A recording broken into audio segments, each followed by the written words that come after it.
Hello guys, तो कुछ important point पे बात करेंगे, ट्रेडिंग पॉइंट पे, जिसको मैंने अपने आप पे इम्प्लीमेंट करके काफ़ी ज़्यादा इंप्रूवमेंट मेरे ऊपर देखने मिला और उस पॉइंट को मैं आपके साथ डिस्कस करूंगा। वैसे तो काफ़ी कुछ मैंने अपने ऊपर इंप्लीमेंट किया, बहुत कुछ कोशिश किया हूँ, लेकिन मैं उसी पॉइंट को डिस्कस करूँगा जिसको मैंने अपने ऊपर इम्प्लीमेंट किया हूँ। और इम्प्लीमेंट करने के बाद मुझे लगता है काफ़ी ज़्यादा मेरे अंदर चेंजेस देखने मिला ट्रेडिंग लाइफ में। और मैं जो भी कुछ इंप्लीमेंट करता हूँ ना, जैसे मैं कुछ भी नया ट्राई कर रहा हूँ मार्केट में या फिर सेटअप हुआ, कुछ भी हुआ करता हूँ ना, तो मैं उसको दीवार हुआ, कॉपी हुआ, कहीं भी मैं लिख देता हूँ ताकि मैं उसको भूलूँ ना। तो मैं आपको वो जल्दी से वो पॉइंट बता देता हूँ, 5-6 पॉइंट है। और आप कमेंट बॉक्स में ज़रूर बताना कि वीडियो कैसा लगा और ये पॉइंट जो मैंने आपको बताया वो यूज़फुल है कि नहीं है। तो मैं जल्दी से वो पॉइंट बता देता हूँ। कॉपी कहाँ रखा हूँ, रुको, मैं कॉपी में लिख के रखा हूँ ना, तो कॉपी लेके आता हूँ फिर मैं आपको बताता हूँ। कॉपी लेके आया हूँ भाई, कॉपी में लिखा हुआ, ठीक है। तो मैं आपको वो पॉइंट बता देता हूँ। तो पॉइंट नंबर 1 होगा चार्ट को क्लीन रखना। ठीक, क्यों बता रहा हूँ चार्ट को क्लीन रखने के लिए? क्योंकि देखिए, जब आप शुरुआत में हम ट्रेड करते हैं ना, मेरे को जितना याद है, और मेरा पुराना वीडियो आप जाके देखना, ओल्ड वीडियोस जो भी होगा, किसी चार्ट में इंडिकेटर लगा के रखता था, ये में हुआ, किसी में पिवट लगा के रखता था, किसी में ट्रेंड लाइन लगा के रखता था, तो बहुत ज़्यादा मेसी कर देता था चार्ट को। और उस वजह से क्या होता था कि काफ़ी ज़्यादा कन्फ्यूजन होता था, भी लगता था कि एक में ब्रेकआउट हो गया, कोई सपोर्ट के पास आया हो, काफ़ी ज़्यादा कन्फ्यूजन होता था। तो वो काम बिल्कुल नहीं करना, सिंपल जितना हो सकता है आप अपने चार्ट को क्लीन रखिए, ठीक है, ज़्यादा गंदा मत रखिए। पॉइंट नंबर 2, अब पॉइंट नंबर 2 आता है फोकस ओनली वन सेटअप। अब फोकस ओनली वन सेटअप, देखिए वैसे तो मैं हर टाइम जब भी ट्रेड लेता हूँ, लाइव में हुआ फिर कहीं भी ट्रेड लेता हूँ, तो आपको बोलते रहता हूँ कि एक ही सेटअप के अकॉर्डिंग काम करनी है।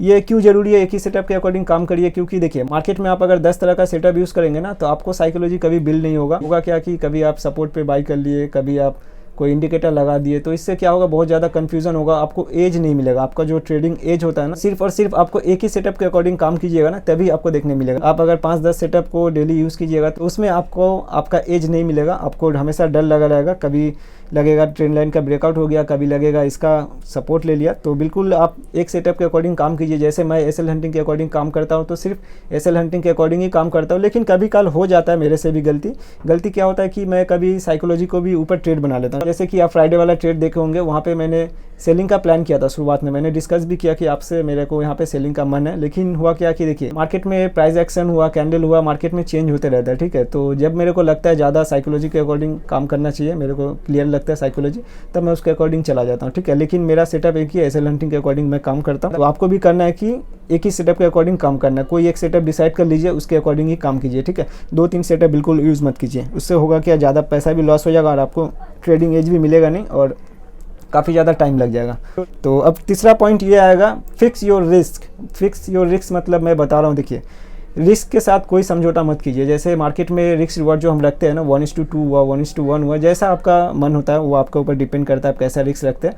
मैं अपना बता रहा हूँ, मैं 1:1 लेता हूँ, तो मेरा रिस्क काफ़ी ज़्यादा बड़ा रहता है। जैसे 50-60 पॉइंट का मैं रिस्क रखता हूँ, तो मैं प्रॉफिट भी लेता हूँ तो 50-60 पॉइंट के आसपास का रखता हूँ। तो आपको भी ज़रूरी नहीं कि 50-60 पॉइंट आप भी रखिए। आप अगर 20 पॉइंट 30 पॉइंट का एसएल रख रहे हैं ना मार्केट में, तो बिल्कुल उसको फिक्स होना चाहिए। ऐसा नहीं होना चाहिए कि आप 30 पॉइंट का एसएल मार्केट में डिसाइड किए कि 30 पॉइंट का एसएल देंगे और मार्केट को आप 50-60 पॉइंट का एसएल देके मार्केट में बैठे हुए। तो देखिए, तो वो काम बिल्कुल नहीं करना है। रिस्क को बिल्कुल फिक्स रखना है, रिस्क के साथ कोई समझौता नहीं, ठीक है। प्रॉफिट भले छोटा मोटा ऊपर नीचे चलेगा, थोड़ा कम प्रॉफिट ले लीजिए चलेगा, लेकिन रिस्क कभी बड़ा होने मत दीजिए। अगर मार्केट में आपने डिसाइड किया कि 1000 का लॉस दूंगा आज, तो 1000 का लॉस से 1 रुपया ज़्यादा नहीं जाना चाहिए। देखिए, स्लीपरेज में 40-50 इधर उधर हो जाता है, मैं उसका बात नहीं कर रहा हूँ, लेकिन 1000 मतलब 1000, ठीक है। तो हमेशा रिस्क को फिक्स रखिए। ये था चौथा नंबर पॉइंट।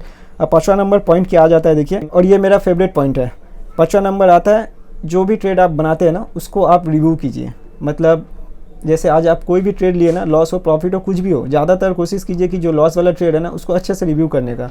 आप जब अपने ट्रेड को रिव्यू करेंगे ना, तो आपको वहाँ पे एज मिलेगा। अच्छा, शाम में आराम से रिलैक्स होकर आप आइए, चार्ट के सामने बैठिए और देखिए कि आपने ट्रेड बनाया था तो वो प्रॉफिट क्यों हुआ, किस लॉजिक से ट्रेड लिया था आपने, उस टाइम आपका साइकोलॉजी किस तरह से चल रहा था, आप क्या सोच रहे थे, तब जाके आपको लॉस हुआ या फिर प्रॉफिट या जो भी हुआ, उसको अच्छे से एनालाइज कीजिए और कॉपी में आप लिखिए, ठीक है। मैं देखिए कॉपी पूरा भर दिया हूँ लिख के। कॉपी से भी कम पड़ जाता है तो मैं दीवार में भी लिख देता हूँ, कुछ ज़्यादा इंपॉर्टेंट रहता है तो, ठीक है।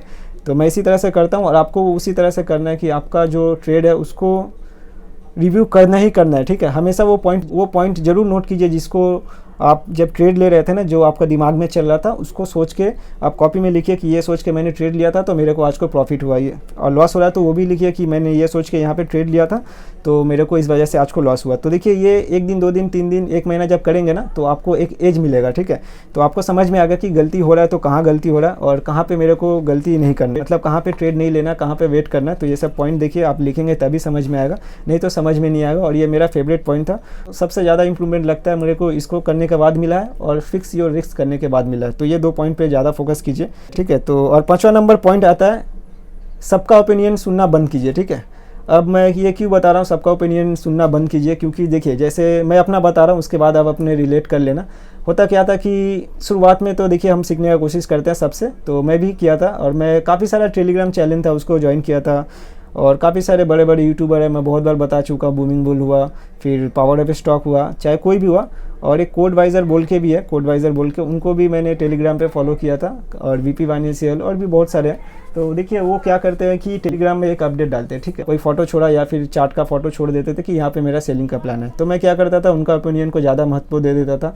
मुझे लगता था नहीं मैं तो गलत ही सोच रहा हूँ, वो जो बता रहे हैं वो सही बता रहे हैं। तो मेरा बाइंग का प्लान था, उसको छोड़ के मैंने उनका ओपिनियन को मान के सेलिंग कर लिया। होता क्या था, मेरे को लॉस हो जाता था, उसमें क्या होता था और माइंडसेट ख़राब हो जाता है। एक तो पहला बात अपने ऊपर हमने भरोसा नहीं किया, अपने ऊपर बिलीव नहीं किया, उनका बात सुना, लॉस हो गया। ना तो वहाँ पे अपना साइकोलॉजी कुछ बना, ना कुछ कॉन्फिडेंट बना, कुछ नहीं। और ना मेरे को समझ में आया लॉस क्यों हुआ, क्योंकि उन्होंने बता दिया था कि वहाँ पे सेल करना है, हमने भी सेल कर दिया, लॉजिक कुछ पता नहीं था। तो वो काम बिल्कुल नहीं करना, ठीक है। ज़्यादा ओपिनियन नहीं सुनना है उतना ही सुनना है जितना ज़रूरी है, ज़्यादा नहीं सुनना है। ऐसा नहीं सुनना है कि अब आपका सेलिंग का या बाइंग का प्लान हो, कोई आके बोल दिया कि नहीं मैं यहाँ पे इससे दूसरा कुछ करूँगा, यहाँ पे सेल करूँगा, तो आप अपना बाइंग का प्लान छोड़ के सेल कर दिए। तो ऐसा तरह का नहीं सुनना है, ठीक है।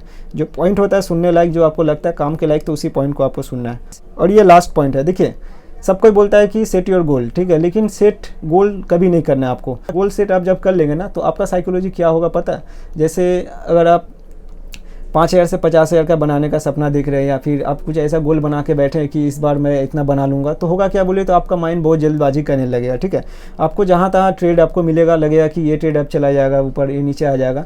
तो बिल्कुल भी गोल सेट नहीं करना है। कोशिश ये करना है कि धीरे धीरे जो आप कर रहे हैं ना, जैसे मैं बता रहा हूँ, अगला महीना अगर मैं 5,000 का प्रॉफिट किया हूँ ना, तो कोशिश करना है कि नेक्स्ट महीना मैं 1-2% होने से भी मैं उसका थोड़ा ज़्यादा अच्छा कर पाऊँ, ठीक है। जैसे 5,000 किया तो 6,000 प्रॉफिट कर पाऊँ, या फिर कोई साइकोलॉजी पॉइंट हुआ, या फिर कॉन्फिडेंस थोड़ा बिल्डअप अच्छे से कर पाऊँ। मतलब कोशिश हमेशा यही रखना है कि आपको कल जो मैं था उससे 1% या 0.5% होने से भी मैं आज बेहतर हूँ। बस ये कोशिश रखिए, डेफिनेटली आपको इतना अच्छा रिजल्ट देखने मिलेगा ना, मैं क्या बताऊँ। आप हड़बड़ी भी नहीं करेंगे और आराम से ट्रेड वगैरह भी कर पाएंगे। तो यही कुछ पॉइंट था गाइस जो मैंने इंप्लीमेंट किया था, और जिसको इंप्लीमेंट करने के बाद मेरे को बहुत अच्छा रिजल्ट देखने मिला था।